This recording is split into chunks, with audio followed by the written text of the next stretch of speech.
तर जय शिवसंग्राम संघटना विधानसभेला राज्यात 5 जागा लढवणार असल्याची माहिती मिळते। जय शिवसंग्राम संघटनेचे अध्यक्ष रामहरी मेटे यांनी ही माहिती दिली आहे। मला महायुतीने संधी दिल्यास विधानसभा लढवणार असंही त्यांनी म्हटलंय।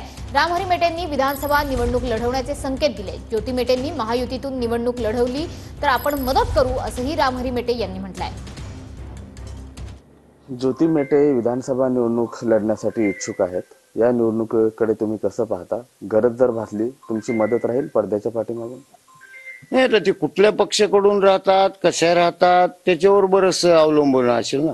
परंतु महायुतीकडून जर नाही राहिले आणि महायुतीने दुसरा जर उमेदवार दिला तर एक घटक पक्ष म्हणून माझी जिम्मेदारी असणार आहे की त्या घटक पक्षाच्या उमेदवाराला निवडून आणणे। न्यू शिवसंग्राम तुम्ही स्थापन केलाय, जय शिवसंग्राम।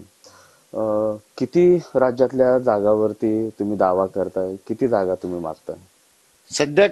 सध्याच्या परिस्थितीला माझ्याकडं 5 विधानसभा लढवण्याची क्षमता आणि माझ्याकडे तसे कार्यकर्ते नेते आहेत, तर आम्ही 5 जागेवर मागणी करूया। बीड मध्ये आता भावाविरुद्ध भाऊ आहे।